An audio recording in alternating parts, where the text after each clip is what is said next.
어떤 일을 하건 처음 일을 시작한 후 능숙해질 때까지는 불안이 사라지지 않는다. 행복은 잠시뿐이고 괴롭고 불안한 일들이 더 많다. 그리고 그것은 내 능력 문제가 아니라 그냥 일이라는 것이 원래 그렇다는 것을 이해하기까지는 꽤 오랜 시간이 걸렸다. 어떨 때에는 완전히 다른 커리어를 시작하고 싶어서 엉덩이가 들썩이지만 따박따박 들어오는 월급이 주는 안정감, 다른 선택을 했다가 그나마 가진 것도 모두 날려버릴지 모른다는 두려움은 무게추가 되어 날 의자 위에 앉힌다. 결국 지금까지도 내가 정말 원하는 게 무엇인지는 솔직히 잘 모르겠다. 눈을 감는 그날까지 진정 원하는 것을 발견하지 못하고 100% 행복의 비밀을 깨닫지 못할 것이라는 비관적 마음으로 하루를 보낸다. 그렇지만 그것이 나를 갉아먹진 않는다. 지금 하고 있는 일을 내가 온전히 통제하고 있지 못하고 있다고 느낄 때 더 힘들고 지친다. 그래서 일을 처음 시작했을 때나 아직 직급이 낮을 때에는 같은 일을 하더라도 더 빨리 지치고 신경이 예민해지기 쉽다. 철학자 데카르트가 자연은 선택할 수 있는 능력이라고 했다. 현재 내가 스스로 결정할 수 있는 것이 하나도 없다고 여겨지면 보이지 않는 끈에 묶인 듯한 무력감이 느껴진다. 회의에서 마실 음료수를 고르고 보고서의 서체와 디자인을 바꿔보는 것도 좋다. 작고 사소해 보이는 일이지만 결국은 나에게 결정할 수 있는 권한을 주는 일이고 내 인생의 핸들을 쥐고 있다는 느낌을 가질 수 있다. 이런 작은 행동이 의외로 효과적이다. 잊지 말아야 할 것은 어떤 상황에서나 내 인생의 운전대를 쥐고 있는 것은 나이고 그것이 내 삶의 기준점이 된다는 것이다. 자기 효능감은 어떤 상황에서 주어진 과제를 잘 해낼 수 있다는 내 능력에 대한 믿음을 의미한다. 요가와 필라테스와 같은 정적인 운동을 자주 권하는 편이다. 내 몸의 관절과 근육을 낯선 방식으로 움직이고 복식 호흡을 하면서 자세와 균형을 제대로 잡으면 유연성이 향상되고 근력이 좋아지는 효과가 있다. 여기에 더해서 내 몸을 내가 마음대로 움직일 수 있다는 감각, 원하는 상태로 몸의 균형을 유지하고 있다는 느낌은 자기 효능감의 기본을 마련해준다. 신체적 자기 효능감이 갖춰지면 그 위에서 멘탈을 단단하게 받쳐줄 토대로 작동하는 것이다. 자기 효능감은 보잘것없어 보이는 작은 성취를 쌓아나가는 것으로 성장한다. 윌리엄 맥레이브는 침대부터 정리하라는 책에서 아침에 일어나면 흐트러진 침구를 깔끔하게 정리하는 것부터 시작하라고 조언한다. 매일 아침 일어나서 침대를 정리하고 나면 하루의 첫 번째 과제를 완료한 사람이 된다. 작은 뿌듯함을 얻고 나면 그 다음 과제를 할 용기가 생긴다. 하루를 그런 식으로 마치고 나면 여러 가지 일을 해낸 사람이 된다. 또 이렇게 정리해놓고 나가면 아주 힘든 하루를 보낸 날 잘 정돈된 침구에서 쉴 수 있다는 장점도 있다. 별것 아니라고 생각할 수 있지만 아침에 일어나 제일 먼저 간단한 과제를 하나씩 해내는 것이 이렇게 삶에 도움이 된다. 폭탄 맞은 것처럼 너저분한 방으로 돌아와서 그대로 몸을 인치해 힘들었던 그날 하루를 되돌아보는 것만큼 비참한 일도 없을 것이다. 그러나 아침에 잠깐 시간을 내서 이불을 정리하고 환기까지 마치고 출근하면 아무리 힘들고 정신적으로 피폐해진 하루였더라도 깔끔하게 잘 정돈된 내 공간으로 돌아와서 그렇게까지 힘든 하루는 아니었어 라고 나를 다독일 수 있다. 그다지 가치 없어 보이는 작은 일을 해내는 것에 무슨 의미가 있냐고 일부러 축소해서 보지 말자. 마음이 건강한 사람은 잘 되면 내 덕분, 안 되면 환경 탓을 한다. 건강은 적당한 수준의 자기 합리화와 자뻑을 기본 옵션으로 갖고 있다. 반면 자기 효능감이 낮은 사람은 난 뭐래도 안 돼, 운도 없어라고 생각하며 자기 실력의 50%도 발휘하지 못하고 결국 자기 능력이 딱 그만큼인 사람이 되어버리기 쉽다. 그럴 때 자신을 탓하고 자학하기만 한다면 동정을 받을 수 있겠지만 고작 한두 번일 뿐이다. 아, 그렇구나 라는 안타까운 공감의 마음 뒤에는 그 정도구나 라는 이성적인 평가도 함께 작동한다. 한 번 형성된 인상은 쉽게 바뀌지 않는다. 상사나 선배도 나를 구해줄 수 없다. 몸을 움직이고 작은 성취를 하나씩 하나씩 쌓는 것이 시작이다. 그러고 나서 규칙적으로 생활하고 몸을 가볍게 만들고 내 주변을 잘 정돈하며 깔끔하고 군더더기 없이 일을 한다. 주변의 칭찬을 액면 그대로 받아들이고 충분히 기뻐하며 자신감을 갖는다. 이왕이면 그런 날은 맛있는 것을 사 먹거나 쇼핑을 하는 것으로 나에게 작은 선물을 주자. 이런 하루들은 보이지 않게 누적되고 그러다 보면 의식하지도 못하는 사이에 자신감이 쑥 올라와 있을 것이다. 진료의 많은 부분은 단순 반복이다. 많은 사람들이 정신건강의학과에 특이한 환자가 많을 것이라고 예상하지만 대부분의 환자들은 대동소이한 증상을 호소한다. 30년 경력의 내가 맡으나 이제 3, 4년 차 된 정신과 전공의 선생이 맡으나 솔루션은 되게 비슷하다. 내가 실력을 발휘해야 할 때는 100명에 1명 꼴의 희귀한 질병일 경우 오래 병을 알아왔거나 특이한 변수를 발견하지 못한 상황일 때이다. 아무래도 경험이 많은 내가 진료해야 해결이 될 때가 많다. 그 외의 진료는 단순하고 표준화된 일들이 무한 반복된다. 그리고 그 일을 지치지 않고 실수하지 않으면서 일정 수준 이상의 퀄리티로 해내는 것이 일을 잘하는 것이라고 말할 수 있다. 모든 것을 다 잘하려고 하는 욕심은 오히려 일을 망친다. 기본을 잘하는 것, 항상 반복되는 일을 실수 없이 해내는 것, 믿고 맡길 수 있도록 일정한 아웃풋을 제 시간에 내는 것이 중요하다. 앞으로 몇 년간 이런 단순 반복 작업을 무한히 하면서 무심하게 해내는 능력을 쌓는 것이 필요하다.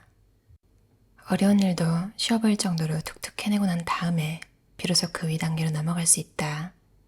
그러니 지금 실력이 좋지 않다고 불안해하지 말자. 열심히 일하고 최선을 다하는데도 불안이 사라지지 않는다. 한 능선을 겨우 넘었는데 여전히 마음은 조급하다.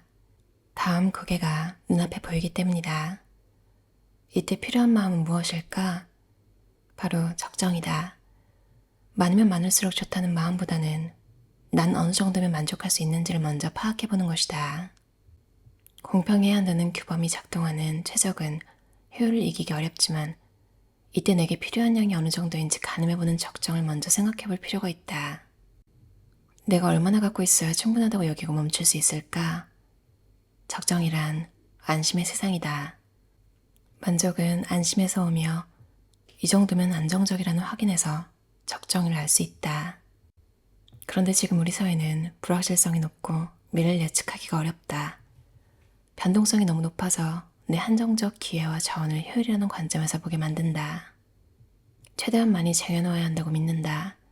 그래서 조바심이 생기고 적정에서 멈추기 어렵다. 이럴 때는 나의 적정을 한번 파악해본다.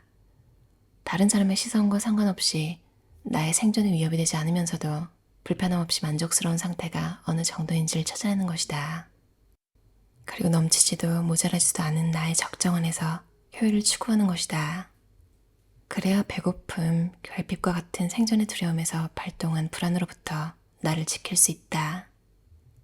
더 나아가서는 지치지 않고 꾸준히 앞으로 나아가게 하는 동력이 된다.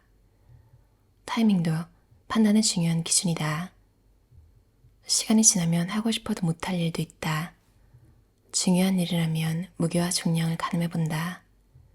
이 일이 내가 하는 일, 혹은 내 인생에서 어느 정도로 중요한 일인지 나를 중심으로 파악해보는 것이다. 한 가지 더 생각해볼 것은 그 일의 파급 효과와 가역성이다. 일단 결정하고 난 다음에 그 결정을 물을 수 없거나 아주 많은 기회비용을 치러야 할 일은 심사숙고해서 결정하는 중요한 일의 영역에 들어간다.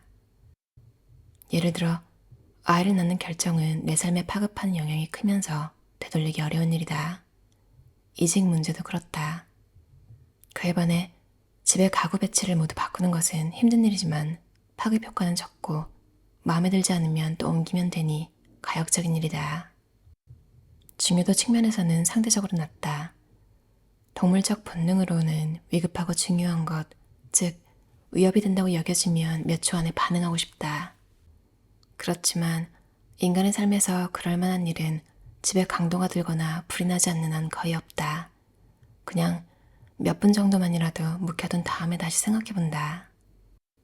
그러면 급한 것과 중요한 것이 조금 더 선명하게 그 실체를 드러낸다. 그 다음에 판단해도 늦지 않다. 마지막으로 내가 감당할 수 있는 일인지를 판단해본다.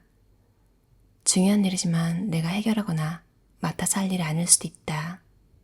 내 통제권 밖의 일이라면 아무리 중요하다 하더라도 내가 지금 시급히 고민할 일이 아니다.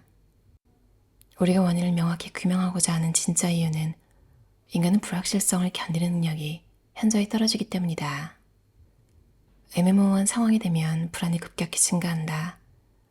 그래서 그 상황을 명확하고 분명하게 만들고 싶어 한다. 이유를 만들고 원인을 밝히고 기승전결이 있는 그럴듯한 사설을 만든다. 그래야 겨우 안심이 된다. 뇌가 패턴을 찾는 것을 좋아하기 때문이다. 자아가 튼튼한 사람, 마음이 건강한 사람일수록 모호하고 애매한 상황을 견디는 능력이 강하다. 사람의 마음, 관계, 인생의 선택과 같이 복잡한 문제들은 하나의 확실한 원인을 찾거나 분명한 진단을 하기 어렵다.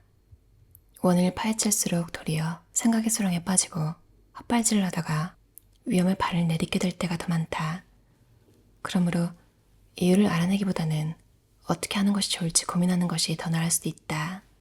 하재현 저자의 꾸준히 오래 지치지 않고라는 책이었어요. 제가 슬라이도라는 플랫폼을 이용해서 설문조사는 아니고, 그러니까 미니멀 노마드 채널을 보고 싶으신지, 의견 혹시 없으신지 그런 걸 지금 묻고 있는데, 제가 좀 힘들어 보인다고 걱정해 주시는 분들이 있더라고요. 그래서 되게 감사했고, 힘들긴 했는데 그게 티가 나는구나. 그래서 온갖 불평은 다 해놓고, 그쵸? 말이 잡담이지 거의 뭐 살면서 힘든 거 제가 털어놓으면 여러분이 들어주시고 그런 거였잖아요. 아무튼 근데 이 책이 정말 그나마 그래도 최고로 많이 도움이 됐던 것 같아요. 그러니까 이 일에 관련해서 좀 번아웃 온 것도 있었고, 저는 호주에서 개발자로 일하고 있는데 원래는 개발자가 아니었어요. 그러니까 제가 직업을 여러 번 바꿨는데 한국에서는 디자이너였어요. 그러니까 완전 개발자랑 같이 일하던 사람이죠. 근데 진짜 웃기죠. 디자인할 때도 싫었던 게 왜 계속 공부를 해야 되지? 왜 이렇게 배울 게 많지? 너무 인생을 쉽게 살려고 하고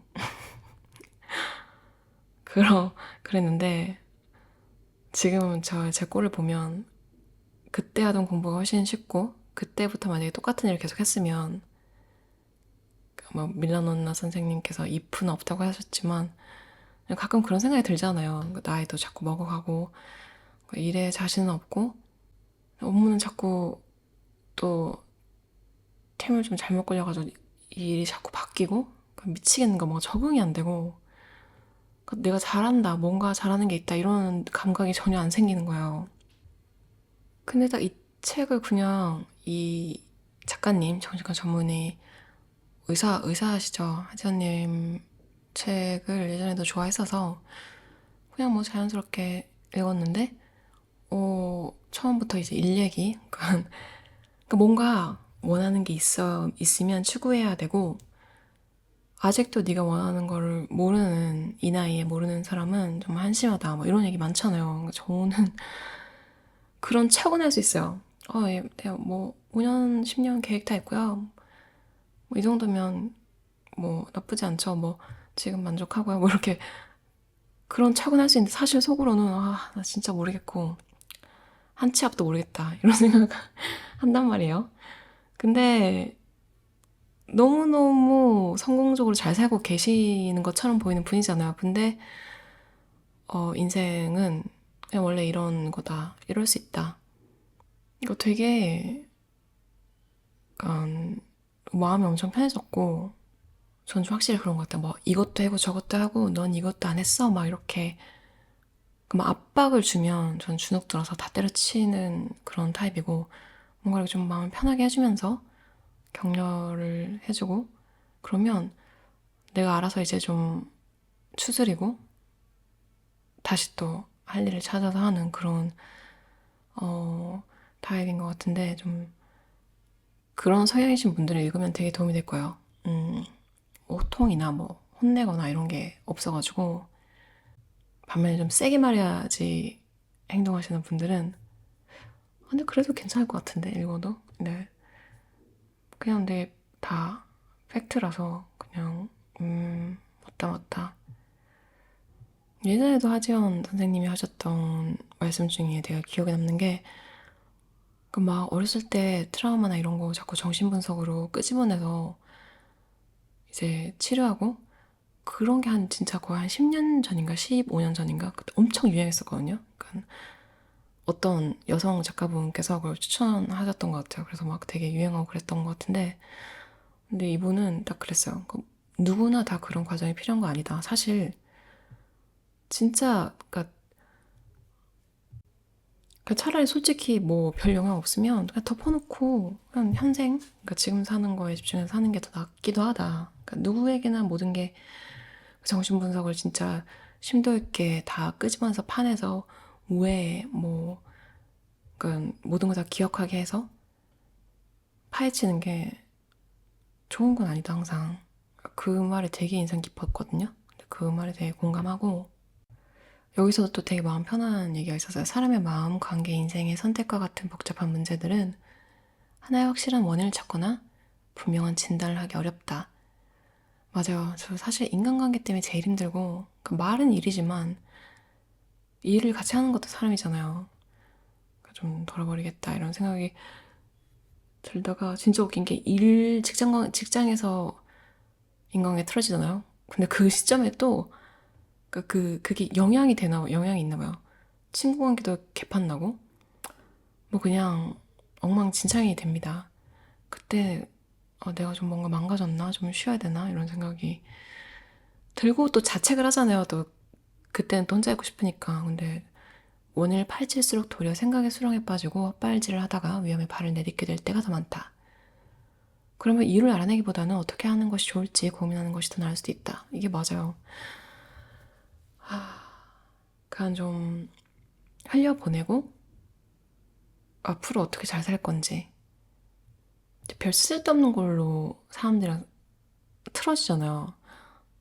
그때 잘잘못 시시비비 가리고 하면 제가 이번엔 또 참았거든요. 그러니까 분명히 저를 막 저한테 되게 몰아붙이는 친구가 있어서 제가 잘못한 것도 아닌데 그래서 제가 원래는 그냥 하는데 제가 이제 못 참겠는 거예요.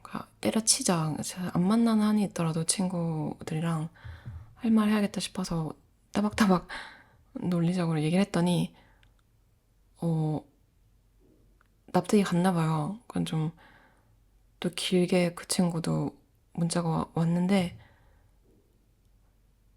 이미 저를 막 저한테 막 너가 이거 잘못했고 뭐라고 막 해놓고 했었잖아요. 그래서 제가 열받은 건데 마치 그런 의도가 아니었다는 듯이 그러니까 사과는 안 하는데 되게 길게 막 그렇게 보냈더라고요. 제가 걷다 대고 그 친구가 바로 전전에 보낸 문자를 또 대댓을 달아갖고 이거 보라고 이게 네가 한 말이다. 이렇게 하면 맞는 말이긴 한데 그러면 이제 끝나는 거죠, 진짜. 제가 이번엔 또 참았어요. 원래는 그런 어 팩, 팩트를 찾아서 인간관계 이러니까 개판이 나나 이런 생각이 들면서도 아무튼 되게 실망스럽다고 친구가 저는 거의 없다시피 한데 그래도 이제 직장에서 좀 이제 가끔 어울리는 그룹이 생겼단 말이죠. 그거를 저는 친구라고 생각하는데 또 확실히 또 일이랑 그런 겹치는 그룹은 좀 힘든 일이 생기는 것 같아요. 친구라는 게 진짜 사귀기가 힘든 거구나 또 한 번 느끼고 그냥 인생은 원래 엉망진창이다 이거를 받아들이는 게 제일 좀 편한 것 같아요. 진짜 신기하게 인생에 불만이 없는 적이 없는 것 같아요, 저는. 왜 이러지? 좀 감사하는 마음을 오늘은 좀 더 가지고 꾸준히 오래 지치지 않고 그렇게 한번 살아보도록 하겠습니다. 좀 힘드신, 그러니까 번아웃이 오신 분들은 특히 일 때문에 혹은 뭐 인간관계든 뭐든 사실 뭐 그게 다지만 인생에서 그쵸? 읽어보시면 좋을 것 같아요. 들어주셔서 감사합니다.